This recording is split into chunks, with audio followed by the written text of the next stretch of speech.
Hi అండి. Hello అందరికీ. అందరూ ఎలా ఉన్నారు? అందరూ బాగుండాలి, అందరిలో నేను ఉండాలని మనస్ఫూర్తిగా కోరుకుంటూ ఈరోజు వీడియో అయితే అప్లోడ్ చేశానండి. ఈరోజు వీడియో వచ్చేసి చక్కెర పొంగల్ అయితే చేశానండి. కమ్మగా సింపుల్గా గుడిలో పెట్టే ప్రసాదంలా ఎలా చేసుకోవాలో చేసి చూపించబోతున్నాను. చూసేద్దాం రండి. దీనికోసం స్టవ్ మీద ఒక కుక్కర్ గిన్నె పెట్టుకుని ఒక పావు గ్లాసు పెసరపప్పు వేసుకోవాలి. పావు కప్పు పెసరపప్పుకి ముప్పావు కప్పు బియ్యం వేసుకోవాలి. ఇలా అయితే మనకి కొలత కరెక్ట్గా తెలుస్తుందండి. అన్నీ బెల్లం అవి కరెక్ట్గా వేసుకోవచ్చు అనమాట. పావు కప్పు పెసరపప్పు వేసుకుని మంటని లో ఫ్లేమ్లో పెట్టుకుని బ్రౌన్ కలర్ వచ్చే వరకు పెసరపప్పుని దోరగా వేయించుకోవాలి.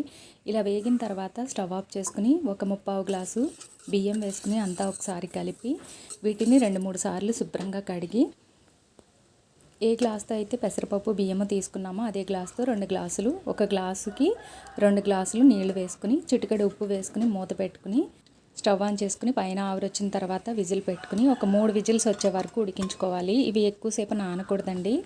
నానకుండా వెంటనే వండేసుకోవాలి. అన్నం పొడి పొడిగా రావాలన్నమాట. రైస్ ఉడికేలోపు కొబ్బరి ముక్కలు కట్ చేసుకుని అలాగే కొంచెం జీడిపప్పు, కిస్మిస్లు, బాదం పప్పులు కట్ చేసుకుని పక్కన పెట్టుకున్నాను.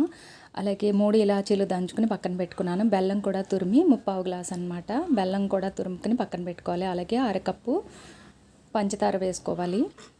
ఇప్పుడు కుక్కర్ ఆవిరిపోయి చల్లారిన తర్వాత మూత తీసుకుని ఒకసారి అంతా కలుపుకోవాలి. చూడండి చక్కగా పొడి పొడిగా వస్తుందన్నమాట. ఇలా వండుకోవడం వల్ల మామూలుగా వండితే కొంచెం ముద్ద అయిపోతుంది. ఇలా కుక్కర్లో పెట్టుకుంటే పొడి పొడిగా వస్తుంది. కొద్దిగా కలుపుకున్న తర్వాత ముప్పావు గ్లాసు బెల్లం పొడి అలాగే ఒక అర గ్లాసు పంచదార వేసుకుని స్టవ్ ఆన్ చేసుకుని మొత్తం అంతా ఒకసారి కలిపి బెల్లాన్ని కరిగించుకోవాలి. బెల్లం మంచిగా ఉంటే ఇలా పొడి వేసేసుకోవచ్చు అనమాట. లేదంటే కనుక బెల్లాన్ని కరిగించుకుని ఫిల్టర్ చేసుకుని పాకం పట్టుకుని కూడా వేసుకోవచ్చండి. సింపుల్గా అయిపోవాలి అంటే ఇలా బెల్లం పొడి పంచదార కలిపి వేసేసుకుని అచ్చంగా బెల్లంతో అయినా చేసుకోవచ్చు, లేదంటే పంచదారతో అయినా చేసుకోవచ్చు. బెల్లం పాకం పట్టి వేయకపోయినా కూడా చాలా రుచిగా ఉంటుందండి. ఇలా చేసుకునే బెల్లం పొడి వేసి చేసుకుంటే కూడా చాలా రుచిగా ఉంటుందండి. ఒక స్పూన్ నెయ్యి కూడా వేసుకుని అంతా ఒకసారి కలిపి మూత పెట్టుకుని మంటని స్లో ఫ్లేమ్లో పెట్టుకుని బాగా మగ్గించుకోవాలి బెల్లం కరిగే వరకు. ఈలోపు స్టవ్ మీద వేరొక తడకా పెట్టుకుని అరకప్పు నెయ్యి వేసుకుని నెయ్యి వేడైన తర్వాత కట్ చేసి పెట్టుకున్న కొబ్బరి ముక్కలు వేసుకుని బ్రౌన్ కలర్ వచ్చే వరకు కొబ్బరి ముక్కల్ని వేయించుకోవాలి. చూడండి ఇలా వేగిన తర్వాత జీడిపప్పు, కిస్మిస్, బాదం ముక్కల్ని వేసుకొని దోరగా వేయించుకోవాలి. జీడిపప్పు మాడకుండా కిస్మిస్లు పొంగే వరకు వేయించుకోవాలి. కిస్మిస్లు బాగా పొంగి వేగినాయి అనుకున్న తర్వాత చూడండి కిస్మిస్లు చక్కగా పొంగి వేగాయి కదా.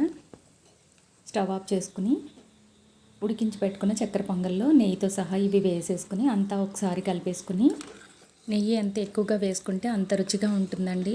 మొత్తం అంతా ఇలా కలిసేలాగా కలిపేసుకున్న తర్వాత గుడిలో పెట్టే ప్రసాదం టేస్ట్ రావాలంటే పచ్చకర్పూరం పొడి వేసుకుంటే చక్కగా గుడిలో పెట్టే ప్రసాదం టేస్ట్ వస్తుందండి. తర్వాత దంచిన ఇలాచి పొడి కూడా వేసుకుని అంతా ఒకసారి పచ్చకర్పూరం అంతా ఒక దగ్గరే ఉండిపోకుండా చక్కెర పొంగల్ అంతా కలిసేలాగా కలుపుకుంటే అంతేనండి, చక్కెర పొంగలి ఈజీగా రెడీ అయిపోయిందండి.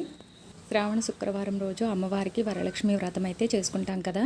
మరుసటి రోజు శనివారం ఉదయం స్వామివారికి ఇలా నేను చక్కెర పొంగలి ప్రసాదం చేసుకుని పిండి దీపారాధన అంటే చలిమిడి దీపాలు చేసుకుని దీపారాధన అయితే చేసుకున్నానండి.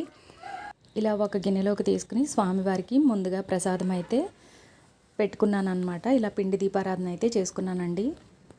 నేను చేసిన చక్కెర పొంగలి ప్రసాదం మీకు ఎలా అనిపించిందో తప్పకుండా కామెంట్ చేయండి. వీడియో నచ్చితే లైక్ చేయండి, షేర్ చేయండి. అలాగే మన ఛానల్ని ఎవరైనా కొత్తగా చూస్తే ప్లీజ్ సబ్స్క్రైబ్ చేసుకోండి. Thank you.